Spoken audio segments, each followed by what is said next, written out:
I'm curious though, when you look at a guy, because I want to talk about the quarterbacks a little bit. When you look at Trey Lance, you guys had on the 2-for-1 drafts pod, you had Daniel Jeremiah on. Mm-hmm. He loves Trey Lance. And I remember listening to him and he was talking about, I watched like 2 or 3 of his games. Now you watch all of the games, all the snaps, but he doesn't have a whole lot of tape against any good competition. So what do you do with that? It's tough. And his perspective, why he can watch 3 games and make an opinion on it, guys, because he's not looking for performance. Like he's not, to some degree he is obviously like where the ball goes on a given play, but he's thinking you can evaluate arm strength over, watching a guy, how far he throws. Like you can evaluate those sort of things. You can evaluate touch, of the talent aspects of the position over a small sample size. Performance takes a bigger one. And yes, he performed well, redshirt freshman year, not elite, not exceptional. It wasn't in a high volume passing offense there at North Dakota State. And so it's difficult to project what he did there to the NFL. But I do think things like accuracy, arm strength, decision making, you still have to read a defense, even if the guys aren't nearly as athletic. You still have to know where to get to the ball to go on time, that sort of thing. And I think he showed a lot of that. And when you have that level of arm strength, but then add in what he can do as a runner, where the dude's 6'2", 225, and probably going to run like a 4.55. He is that good as a running threat. You kind of mix that all in. You say there's enough here to develop. Yes, it's not going to translate day one from North Dakota State to the NFL, but there's enough there to where it makes his life a lot easier. His job's a lot easier than it is someone like a Ryan Finley going from North NC State, where yes, he played good competition, but he doesn't have a strong arm and has no mobility. His life's just going to be difficult in the NFL. Yeah, I mean, it's so hard because our grades will adjust for opponent, or it's not just, they don't adjust for opponent, but they adjust for circumstances, right? And one of the things that was interesting about Lance was, he didn't face either difficulty, right? Like that team's ahead most of the games. You're always, it's like Ryan Tannehill last year, where you're always passing from like a heavy formation under play action and that kind of stuff. And that's really where the difficulty in projecting a player like that is, because not only do you add in the layer of weak competition, but you add in the layer of he's playing in environments that are not going to always be given to you in the NFL. Like if he's a top 5 pick, he might be playing for a team that sucks and they have to go 3 wide receivers and come from behind in every game. And that's just something we have very little data to support. Yeah, and that's kind of what I said to Daniel Jeremiah when we interviewed him on the 2-for-1 Drafts podcast. I'm like, until you see a guy actually have to play quarterback, like how he'll have to play quarterback in the NFL, there's no chance I'm going to put him above Justin Fields or Trevor Lawrence. I don't care how talented he is. Those guys are crazy talented in their own right, Fields and Lawrence. And you look at the NFL, maybe the most talented quarterback in the NFL over the past decade, Cam Newton, in terms of like what he can do from an arm talent perspective, from a legs perspective, just who he is. He was never a top 5. I mean, maybe that one MVP year is top 5 quarterback, but he was not a top 5 quarterback over the past decade, because talent only gets you so far. There's a performance aspect that you have to factor in, and we just don't know that with Lance. When you look at a quarterback, and we were talking to Bruce about this the other day, when you can't see him in all these different circumstances, in many ways, it's probably why there were teams that had big opinions on Mahomes, because when he's playing at Texas Tech, he's playing from ahead, he's playing from behind. He's sort of gone through all of that. We even saw that last season with Lamar Jackson, where he was like last in the league in playing from behind. Yeah. So we get to the divisional round of the playoffs, and we're all surprised that he struggles to throw outside the numbers when he has to make those passes. It's like, and that's really like, so when when you're looking at college quarterbacks, I mean, do you often seek out a player who might have been like a Ryan Finley playing in the ACC, where it's like, he's playing stiff competition, relatively speaking, and maybe he doesn't have the best talent in the world, but if he can overcome some of that, maybe it supersedes some of his lack of ability. Yeah, I think that's why I'm high on Brock Purdy from Iowa State, is that he's does not have the situation. He is not playing, he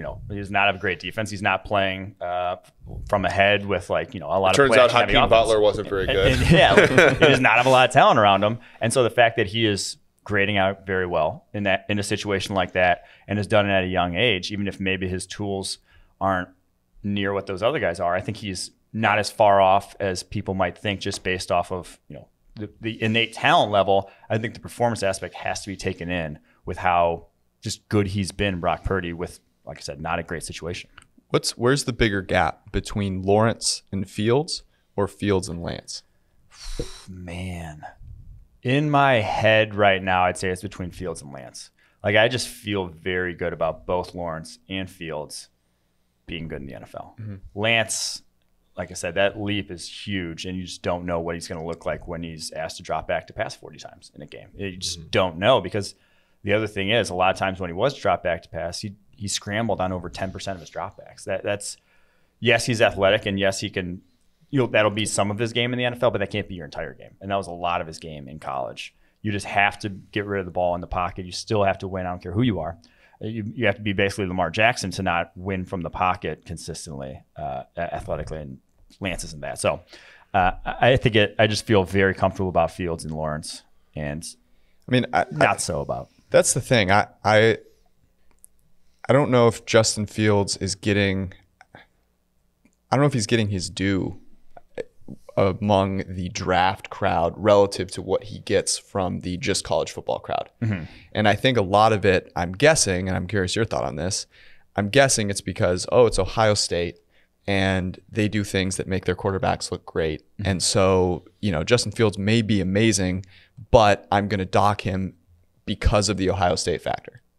I think that's some of it, and it's just you just saw Dwayne Haskins put up big numbers.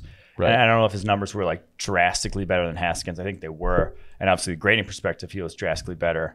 But I go to the way he operated that offense was he was winning down the football field. Dwayne Haskins had his average depth of target was like 4 yards shorter than Justin Fields. Yeah. Like Dwayne Haskins was hitting crossers, yards after the catch, a ton of screens. Fields is hitting Chris Olave on goes in stride. Like he was making more of it was on his arm than it was for Haskins. And to do that as a redshirt freshman, I guess he was a sophomore actually because he did play at Georgia.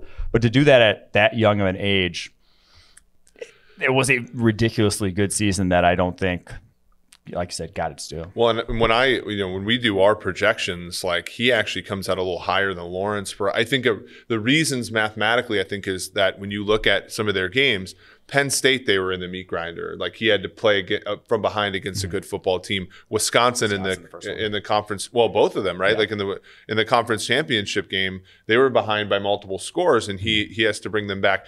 Even in that Clemson game, he averaged 7 yards per pass attempt. 65% completion, over 300 yards in that game. Like those things, I think are.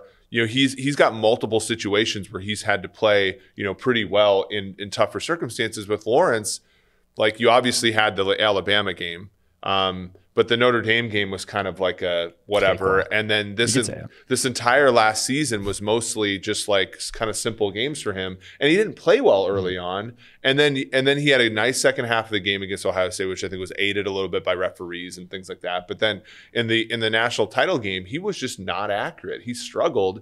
And I wonder, because this is the whole problem with college, with evaluating these players.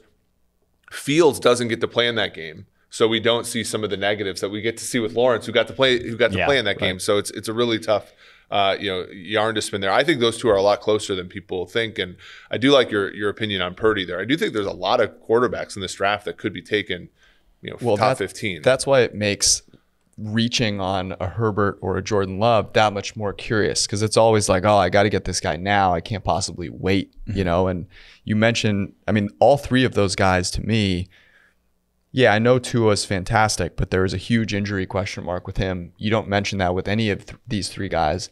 You also talked about the athleticism. Look at the top 5 quarterbacks in the NFL right now. What do they all have in common? They're athletes. Oof. Yeah.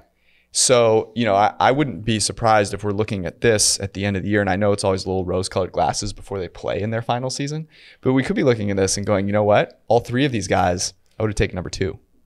Yeah, well, that's what we said last year, right? We got, I think going into this draft cycle, we probably would have taken Lawrence or Fields over Tua in that second spot at least. One of the things in the draft guide that's cool that you can check out is looking at their PFF grade on different depths.